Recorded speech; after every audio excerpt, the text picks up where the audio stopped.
फुलबाणी श्री जगन्नाथ मंदिर चोरी होइथिबा सुना चिता उद्धार। कंधमाल जिलार फुलबाणी सदर महकुमार श्री जगन्नाथ मंदिर गत फेब्रुआरी मास 8 तारिख विलंबित राति किछि दुर्बृत्त मंदिर भितरे पशि हुंडी ताड़ी समस्त टंका एवं दियों मस्तकरू 3 गोटी सुना चिता चोरी होइथिबा नै कमिटी तरफरु फुलबाणी टाउन थाना अभियोग होइथिला। अभियोग प्रकारे टाउन थाना अधिकारी पी स्वरूप किसान और सदर एसडीपीओ शुभ्रजित विश्वाल उद्यम अभियुक्त को गिरफ करा सहित जीव सुनाचिता आदि उद्धार करा। उद्धार सामग्री को इतिमध्य जगन्नाथ मंदिर परिचालना कमिटी को पुलिस पक्षरु हस्तांतर करा बेले आज एने मंदिर कमिटी पक्षरु एक सांबादिक सम्मेलन में पुलिस प्रशासन पदक्षेप साधुवाद दि जाइछे। मंदिर परिचालना कमिटी सभापति सुनाशीर महापात्र, संपादक हरिश्चंद्र महाराणा, उपसभापति विजय महांती, वरिष्ठ सदस्य प्रताप पात्र, रजत महांती, सिद्धेश्वर दास, शंकर बेहेरा, शरद पट्टनायक, प्रशांत विषयी प्रमुख सांबादिक सम्मेलन में उपस्थित थिले।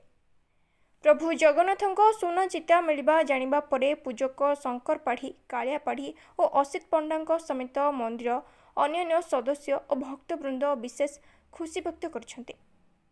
एथिसहित टाउन थाना अधिकारी को जगन्नाथ मंदिर हुंडी थिबा टंका विषय पचारिबारु से कहिथिले जे अभियुक्त मोट 30,000 पाइथिबा एवं से सबको सेमाने खर्च कर दैथिबा सूचना देउछन्ते।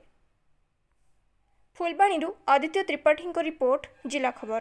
जय जगन्नाथ। मोना हरिश्चंद्र महाराणा, जगन्नाथ मंदिर परिचालना कमिटी मु संपादक अछि। जगन्नाथ मंदिर फुलबाणी प्रसिद्ध जगन्नाथ मंदिर समस्त कंधमाल जिलार गोटे गर्व और गौरव। गत फेब्रुआरी 8 तारिख बड़ एकादशी दिन राति आम जगन्नाथ मंदिर परिसर मध्य जगन्नाथकर हुंडी बाक्स और ता संगे संगे जगन्नाथकर चिता, 3 ठाकुर चिता चोरी हो जाइथिला, जोटा कि आम मंदिर खोलिया पर आम मुख्य पूजक आसी जानिले जे मंदिर कबाट भांगिकी चोरी होइछि। से संगे संगे ताको आमको जनइले आमर भाई मैंने संगे संगे पुलिस रे भी जनइले। परवर्ती अवस्था पुलिस बाबू संगे संगे आसी आईएससी एसडीपीओ अन्य स्टाफ जगन्नाथ मंदिर कार्यक्रम को बहुत तत्परता सह आसी पहुँची आ विषय अनुसंधान कले। आ संगे संगे आमर हुंडी भंगा हुंडी आमर मंदिर प्रेमिसेस भीतर मिलता, जदिओ किसी सेठी पैसा नथिला किंतु हुंडी मिलता। किंतु परवर्ती अवस्था आईएससी सक्रिय अंशग्रहण में आम पाखापाखी अंचल सब सीसीटीवी और विभिन्न प्रकार दिगरू तदंत करथिले। तदंत करिकी नयागढ़ जगन्नाथ मंदिर चोरी होगा परे से नयागढ़ सहित सहयोग जोगाजोग भी करथिले। आ सेठू भी से जानी पारले जो चोर नयागढ़ भी चोरी करछि, अन्य मंदिर चोरी करछि, ताकू कन्फर्म करागला जे जानी पारले जे सी मानिला जे मु फुलबाणी जगन्नाथ मंदिर चोरी करछि। परवर्ती अवस्था ताठरू मध्य प्रभुंकर चिता गुड़िक सी जबत करिबारे भी सक्षम हो पारिछन्ति। आउ ये जो हुंडीर कौन तार हिसाब नथिबा जोगु आ सी पैसा पत्र भी सी कौन खर्च कर जाइछि बोली कहिथिला। कि से जहा हो जगन्नाथंकर मुख्य जिनस तांकर चिता, जोटा कि जनसाधारण जगन्नाथ भक्तंकर मन में असंतोष सृष्टि करथिला, से जिनस सी रिकवरी करि पारले। आ आनिकी से वर्तमान आमको जगन्नाथ मंदिर परिचालना कमिटी को मध्य हस्तांतर करछन्ति। आम सभापति और आम मेंबर माने ताको जिम्मारे नैछन्ति। आउ ई चोर को मध्य से आनी फुलबाणी रे मध्य कोर्ट रे भी हाजर करैथिले। आ ई समस्त कार्यक्रम रे समस्ते आपण माने और जनसाधारणकर ई जो दुख थिला आमर से जहा हो गोटा मिलवा परे पुलिस करो उद्यम जो पाइपारिया जो आज आमर कंधमाल समस्त जनसाधारण मध्य खुशी व्यक्त करछन्ति जे जहा हो जगन्नाथ मंदिर प्रभुंकर चोर माने चोरी होइतिबा गोटे बहुत दुखर घटना थिला। आ प्रभु से चोर को धरी आनिकी सर्वसम्मुख में पहुँचैछन्ति। आउ ई अवसर में मु निश्चित भाव में आपण मानक धन्यवाद देवी। आ पुलिस प्रशासन विशेषतः आमर आईएससी बाबू, एसडीपीओ अन्य सहयोगी बंधु माने तांकर अक्लांत परिश्रम करछन्ति। आ विशेष भाव में तत्परता प्रकाश करथिबा जोगु आज ये जिनस मिलबारे मध्य आमे संभव हो पारिछु। जगन्नाथ समस्त को मंगल करंतु, सेमानकर उत्तरोत्तर उन्नति हो, तांकर कर्ममय जीवन भी आगे एमती सक्सेस भी होंतु। हमर 8/2/2025 रे एठू हमकु खबर आसिला जे 9/2/2025 ଖବର ଆସିଲା ଯେ 8/2/2025 ରାତିରେ ଆମର ଯୋଉଠି ଶ୍ରୀ ଶ୍ରୀ ଜଗନ୍ନାଥ ମନ୍ଦିର ଅଛି ସେଥିରୁ ଆମର ହୁଣ୍ଡି ଭଙ୍ଗା ହେଇକିରି ଚୋରି କରାହେଇଛି ଓ ଚୋର ଯିଏ ସେ ଶ୍ରୀ ଜଗନ୍ନାଥଙ୍କ ମନ୍ଦିରରେ ପଶି ସେଥିରୁ ସୁନାର ଜଗନ୍ନାଥ ବଳଭଦ୍ର ସୁଭଦ୍ରାଙ୍କର ସୁନାର ଚିତ୍ର ଚୋରି କରି ନେଇଥିଲା ବୋଲି ଆମକୁ ଏଇଟା ଖବର ଆସିଲା ପରେ ଆମେ ତୁରନ୍ତ ଯାଇକି ତା ଉପରେ ସେତେବେଳେ ତଦନ୍ତ କରିଥିଲୁ। ତଦନ୍ତ ତଦନ୍ତ କରିଥିଲୁ। ଆମର ଶ୍ରୀ ଶ୍ରୀ ଜଗନ୍ନାଥ ମନ୍ଦିର କମିଟିର ପ୍ରେସିଡେଣ୍ଟ ସୁନାଶିର ମହାପାତ୍ର ମହୋଦୟଙ୍କର ରିପୋର୍ଟରେ କେସ୍ ରେଜିଷ୍ଟ୍ରେସନ ହେଇଥିଲା।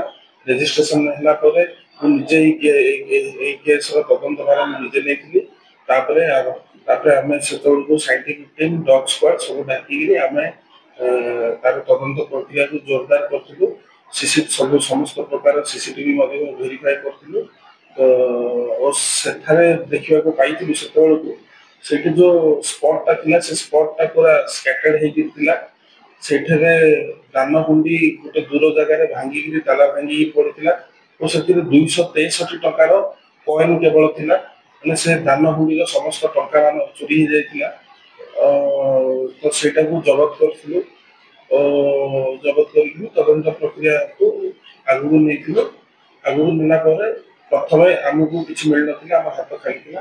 କିନ୍ତୁ ତାର କିଛି ଦିନ ପରେ 19 ତାରିଖ ସେଇ ମାସର 19 ତାରିଖରେ ଫେବୃଆରୀ 19ରେ ନୟାଗଡ଼ ଜିଲ୍ଲାରେ ଫେର ଗୋଟେ ଜଗନ୍ନାଥ ମନ୍ଦିର ଚୋରି ହେଲା। ତ ଦିଟା ଯାକର ମୋଡ ଅଫ ଅପରେସନ ଯୋଉଟାକୁ ଆମେ କହିବା ଦିଟା ଜାଗାରେ ଚୋରି ପ୍ରାୟ ସମାନ ଭଳି ଲାଗିଲା। ଫେର ଆମେ ଜାଣିବାକୁ ପାଇଲୁ ଯେ ଅନୁଗୁଳର ଗୋଟେ ଜଗନ୍ନାଥ ମନ୍ଦିର ମଧ୍ୟ ଚୋରି ହେଇଥିଲା 16/1/2025।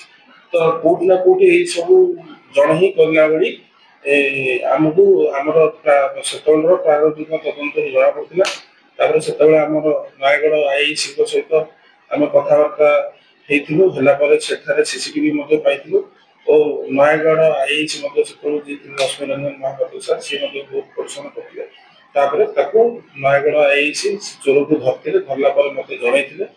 ଧରିଲା ପରେ ଆମର ଟିମ୍ ଆମେ ଯାଇଥିଲୁ। ଯାହା ଗଲା ପରେ ସିଏ ମାନିଥିଲା ମଧ୍ୟ। ମାନିକିରି ତାଠୁ ଆମେ ପ୍ରଭୁ ଶ୍ରୀ ଜଗନ୍ନାଥ ବଳଭଦ୍ର ଓ ସୁଭଦ୍ରାଙ୍କର ସୁନା ଚିତ୍ର ମଧ୍ୟ ଆମକୁ ଦେଇଥିଲେ ଓ ପରବର୍ତ୍ତୀ ମୁହୂର୍ତ୍ତରେ ଆମେ ତାକୁ ରିମାଣ୍ଡ କୋର୍ଟରେ ରିମାଣ୍ଡ ପାଇଁ ଦେଲୁ। ସିଏ କେସ୍ରେ ଟ୍ୟାଗ ହେଲା। ଆମେ ସମସ୍ତ ଜିନିଷପତ୍ର ଯାହା ତାଠୁ ଜବତ କରିଥିଲୁ ଆମେ ଶ୍ରୀ ଶ୍ରୀ ଜଗନ୍ନାଥ ମନ୍ଦିର କମିଟିକୁ ତାହା ଆମେ ସୁନା ଜିନିଷ ସବୁ ଜିମା ଦେଇଦେଇଥିଲୁ। ହଁ, ସିଏ ତାଙ୍କର ଇଏରେ କହିଛି ସେ ହୁଣ୍ଡିରୁ 30,000 ଟଙ୍କା ପାଇଥିଲା ବୋଲି ସେ କହିଛି।